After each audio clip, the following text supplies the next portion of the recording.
Hello everybody, it's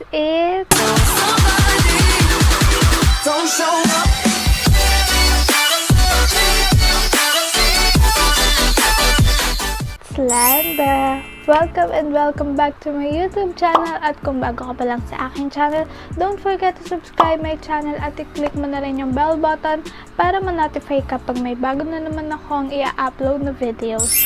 So, ayan, makikita nyo ang aking face ngayon. Bare face tayo ngayon. Walang makeup. Walang kung ano pa man dahil magme-makeup pa lang tayo. So, get ready with me video to. Naisipan ko ding i-film na lang yung i-makeup ko ngayon kasi magkakaroon ako ng Igtv. Mag-upload ako ng video sa aking Instagram. So, kung hindi nyo pa ako na-follow sa social media account ko, ilalagay ko dyan. Ayan, i-follow nyo ako sa Instagram kung gusto nyo makita kung anong gagawin ko sa Igtv at makita yung look na ginawa ko, diba? So, simpleng makeup lang ang ating gagawin ngayon para lang sa ating Igtv. So, let's start! So, tapos naman na ako mag-skincare at soon mag-upload ako ng aking updated skincare routine. Ang gagamitin ko ngayon is itong Babyholic in the shade beige sa aking face para pang everyday look lang, hindi sobrang alam mo na, makapal.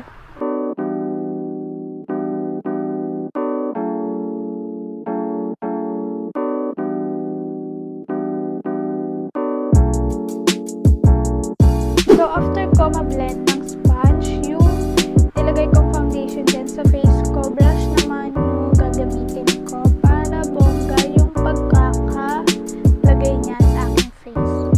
So, ayan. So, ang next na ilalagay natin para sa ating face ay itong concealer. At ang gagamitin kong concealer is itong Careline Brighten Stick. So, ilalagay ko lang siya sa aking under eyes.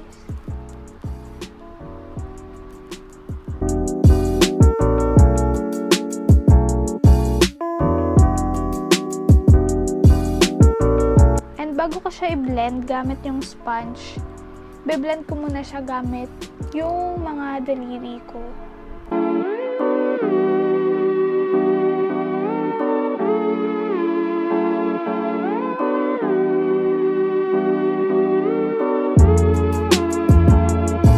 Then, after natin maglagay ng concealer, mag-focus na tayo dito sa ating eyes at maglalagay na tayo ng eyeshadow. Syempre, lalagyan ko muna siya ng concealer gamit itong Careline pa din, para kumapit yung eyeshadow na ilalagay natin.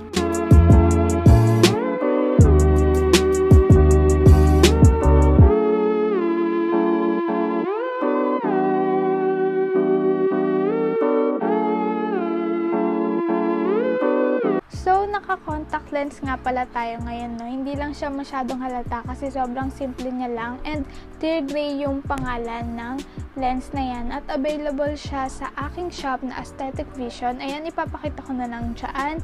I-like and follow nyo yung page na yan kasi malapit na yan mag-open and magkakaroon siya ng opening promo.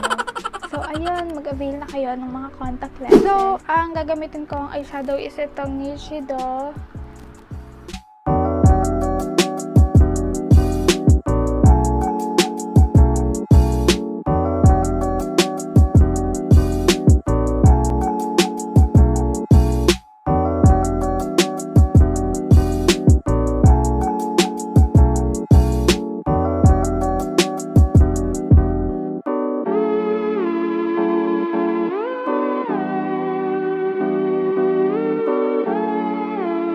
Ayan, natapos na ang aking eyeshadow at nag-eyeliner din ako. Tinry ko din mag-eyeliner. So, kung mapapansin nyo, hindi siya perfecto, no?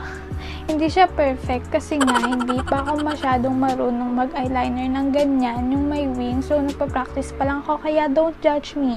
So, ang ginamit kong eyeliner is itong Pop Studio na eyeliner.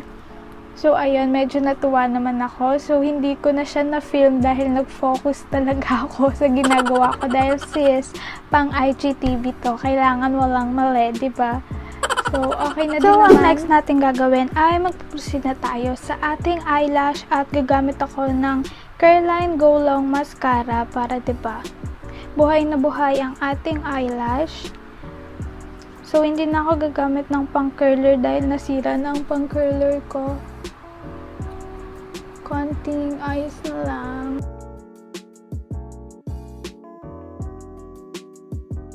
And after nya, naayusin na natin ang ating eyebrow. Hindi ako magkikilay ngayon. Magbubushi-bushi eyebrows lang tayo. Gamit itong Igtv Clear Gel Mascara.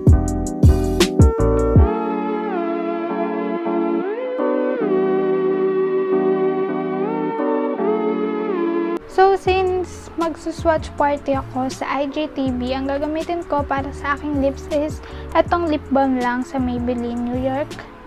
Dahil naglalagay na ako ng mga lip tint sa aking lips, kaya lip balm lang muna ang aking gagamitin.